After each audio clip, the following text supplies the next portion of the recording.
Come with me. Let's take a stroll through time at the Frontier Cultural Museum.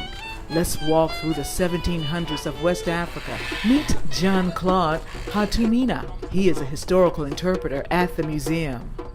These dunans, the three drums here, the big ones are dungba, the small ones are kankani, and this is sangba, and this one is a djembe. He gave me a demonstration.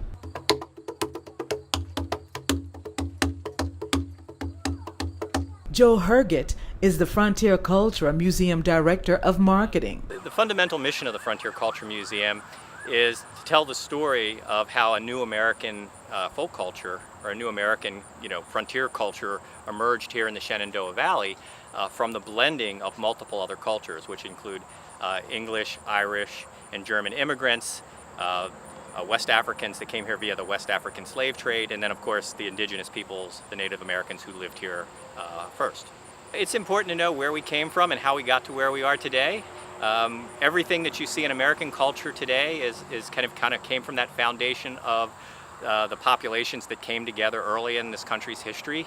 And really that's understanding those cultures really helps you understand where we are today.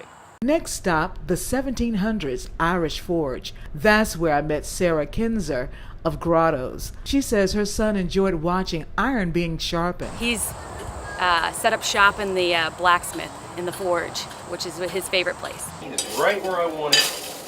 This is all coal. This is coal. By the mid-1700s, there are little to no trees left in the majority of Ireland. So people who were living there, if you are, say, a farmer living there, you're probably burning peat to keep warm in your house. He displayed his work along the wall of the shop. Another Ireland expert explained how the first farm at the museum was moved from Ireland to Stanton. Y'all are in Northern Ireland right now. Our time period's about 1720, 1740, just on the eve of the big migration of the Ulster Scots. So this would have been a typical farm they left behind. And they've lived there for about 100 years now, and originally they moved to Northern Ireland because life was going to be better. And after 100 years or so, it's time to move on again. So this is a typical farm they left. Everybody's moving to America for that better life. Now our house, it comes from County Tyrone, Northern Ireland. All this whitewash and mortar was sandblasted off, so each stone was numbered. Everything was mapped out and gridded out, loaded up in sea chests and shipped over to America, to the Frontier Culture Museum. Caris Lehman portrays a housewife in 1700 Ireland. Housewives living in a home like this would certainly be doing textile work, like maybe spinning flax fiber into linen thread, maybe doing a little bit of knitting for their family's needs. They're also milking cows and making butters and such. And definitely you as a housewife would be grinding oats into oat flour for making your family oat cakes. It's how much work it takes just to provide basic needs. Bringing water into the house, getting flour made. There's just so many things that we kind of take for granted because we can just turn on a faucet, there we have water. Unfortunately, I did not get a chance to see all of the exhibits, but I did take a tour of the 1700s in Germany. Check out the shoes, the bedroom, and the kitchen. There was also something brewing in the backyard, ale.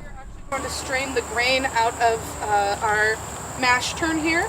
The mash tun is what you use when you're brewing the beers. There's a variety of kids' activities, including learning how to walk on stilts and learning how to bowl. The director of the museum says they are offering a discounted special on tickets. Living History Museum that's open 362 days a year, so we encourage people to come frequently. To make that very affordable, we have annual passes. A typical annual pass for a family of 4 only costs $45 for the whole year.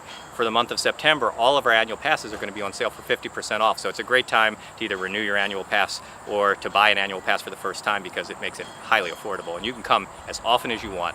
In Stanton, Elaine Rackley for Breaking Through News.